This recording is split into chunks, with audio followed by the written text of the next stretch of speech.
अस्सलाम वालेकुम गाइज़, उम्मीद करता हूँ आप सब खैरियत से होंगे। Welcome to my YouTube channel. आज एक और इन्फॉर्मेटिव वीडियो के साथ आपकी खिदमत में हाजिर हैं। आज की हमारी वीडियो का टॉपिक है which documents are required for tax filing. तो चलते हैं गाइज़ अपनी वीडियो की तरफ। सबसे पहले हम गूगल से BR IRS पर लॉगिन करेंगे।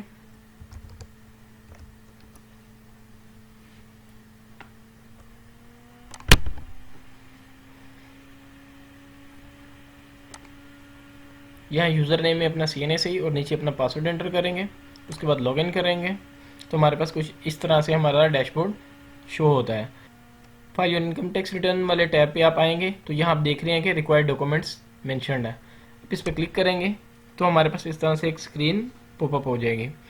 इसमें आप देख सकते हैं कि सबसे पहले ऊपर document to assist salaried person for filing income tax return आ रहा है। ये जो ऊपर वाली टैब में जो भी हमारे डॉक्यूमेंट्स मेंशन्ड हैं ये सिर्फ हमारे सैलरीड पर्सन के लिए है। तो ये देखें, सबसे पहले इसमें हमारे पास क्या चीज़ है। सबसे पहले हम देख सकते हैं कि tax deduction certificate from employer.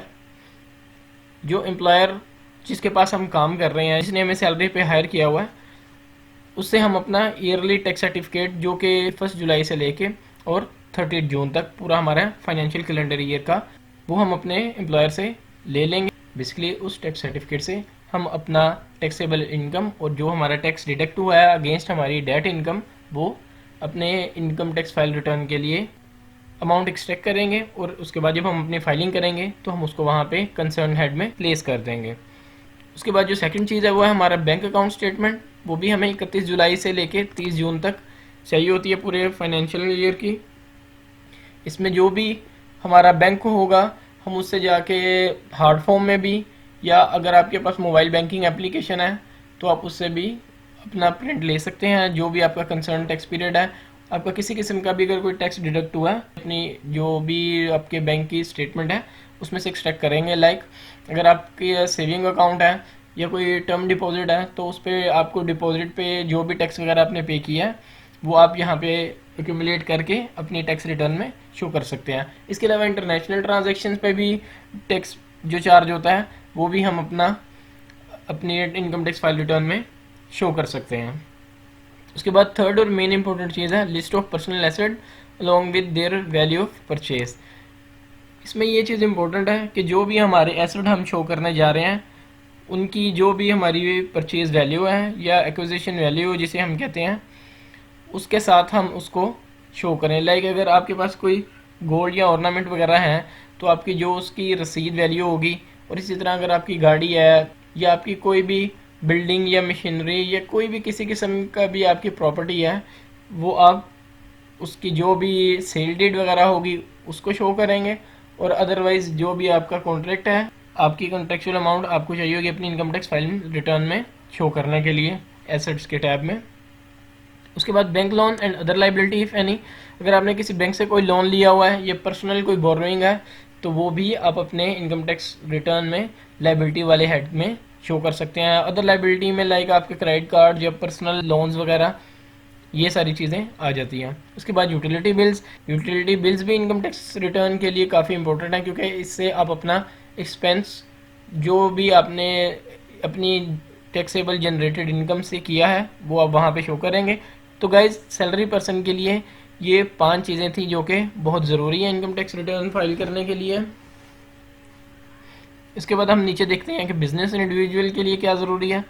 तो अब ये देखें, tax deduction certificate from bank, companies and third parties in case of tax deduction made from 1 July to 30 June. तो बेसिकली ये भी जो टैक्स डिडक्शन सर्टिफिकेट है ये, और जो हमारा पर्सनल एम्प्लॉयर वाला सर्टिफिकेट था सैलरी टैक्स रिटर्न में, ये ऑलमोस्ट सेम ही होते हैं। उसके बाद summary of net sales invoices, जितने भी आपने सेल किए हैं ड्यूरिंग द ईयर उन सेल इनवॉइसेस का आपने सम अप करना है और वो आपने वहाँ पे मेंशन करना है।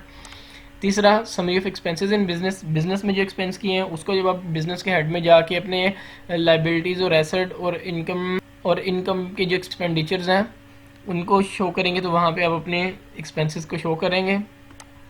उसके बाद बैंक स्टेटमेंट में आप देख सकते हैं कि जिस तरह से नॉर्मल सिंपल किसी भी बंदे का सैलरी अकाउंट होता है कोई भी बैंक अकाउंट होता है इसी तरह से आप ये बैंक स्टेटमेंट भी ले लेंगे और उसमें से भी सेम लाइक डेट कोई टैक्स वगैरह डिडक्ट हुआ है तो वो भी आप अपने इनकम टैक्स में शो करेंगे। उसके बाद detail of business assets as of 30 June और detail of personal asset as of 30 June. तो ये बात आपने मेक श्योर करनी है कि जब आप बिजनेस के टैक्स रिटर्न फाइल करने लगेंगे तो आपने बिजनेस एसेट को अलहदा से डिप्लॉय करना होंगे वो हमारे टोटल एसेट में, लेकिन उसका एक पोर्शन हम ऊपर स्पेसिफिकली हमारा आ रहा होता है बिजनेस एसेट्स का, उसमें शो करेंगे। और लिस्ट ऑफ पर्सनल एसेट जैसे मैंने आपको ऊपर बताया कि जो भी आपके पर्सनल एसेट हैं अलोंग विद परचेज या एक्विजिशन इनवाइसेस या वैल्यू। उसके बाद आ जाते हैं हमारे यूटिलिटी बिल्स।